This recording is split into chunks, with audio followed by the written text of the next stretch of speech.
Hello, my name is Samuel Hamilton. I did my research project on Paul Jackson Pollock. He's not a person that very many people know, but in the 1900s, he was a very famous American painter who was well known for his drip technique, which included pouring paint straight from the can onto a stick onto a canvas horizontal to the floor, which allowed him to use the full force of his body and work from all angles. It was a revolutionary technique, and that gained him a lot of attention and led to him being a very major influence in the abstract art movement. He was also an inspiration to a lot of other artists during this time and after he died. So, Paul Jackson Pollock was born on January 28th, 1912. He was one of the youngest children, and shortly after he was born, he moved to Arizona or California, moving houses multiple times over the next 16 years.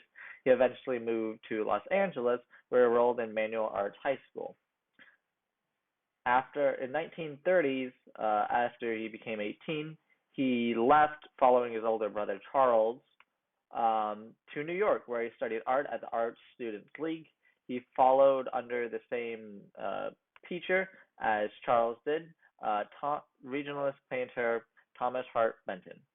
He studied under Benton for 2.5 years, studying drawing, painting, compositions, and after these years, he left the school and he lived with his brother Charles for some time, and then with his other brother Sanford.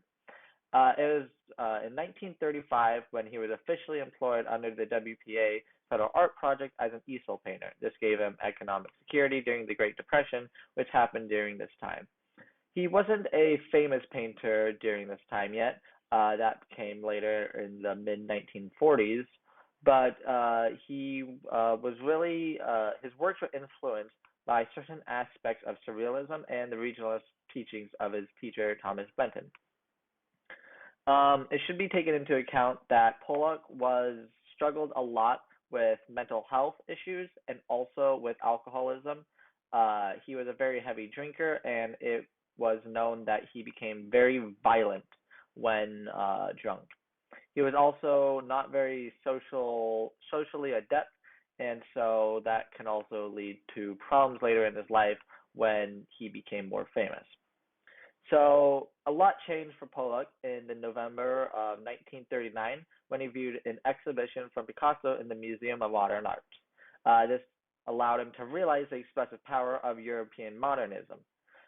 He began to create a new style of art, one that combined aspects of surrealism, semi-abstract, Benton-inspired compositions, which was from his teacher, and unconscious imagery. His breakthrough was in the mid-1940s, around, I believe, 1942, when his first art, using his famous drip technique, was shown to the public. It created very sporadic, flowy, sometimes chaotic abstract art, which was very greatly praised for its uniqueness and its breaking the traditional bonds of art during this time. It was also during the peak of his fame when he married fellow painter Lee Krasner in 1945. This helped both his social awkwardness and his drinking problems. He created multiple paintings during this time, and for example, Full Fathom 5, Number 5, Lucifer, and all of them were very abstract art, which gained a lot of attention. For example, I didn't base it off of anything, but I used the same technique as he did with the drip technique to create this. This is this mini recreation of my own doing of trying to copy the same style that he did. I was unable to use the same style of art, and I had much lesser quality and paints, but I feel like I tried my best to recreate that in the best way I could. So now that that's out of the way, it was during the peak of his fame when he suddenly stopped creating drip style art in 1951 and switched to a different style of art.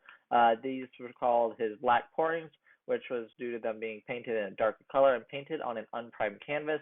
These were much less popular But after this 2 years, he returned to creating art with more color and mural skills. After this time, recapturing that former aspect that gained much of his popularity. Um, he was also an introvert, and so he was not very solid at dealing with the crowds. And also, as stated earlier, it was his alcoholism problem, and it was actually alcohol that led to his premature death in 1956.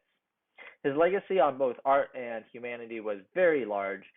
He inspired countless other artists to create abstract art, and it allowed for American painting movement to truly contend with European modernism, which was very large at the time as well. So, yeah, that is Paul Jackson Pollock. Thank you very much.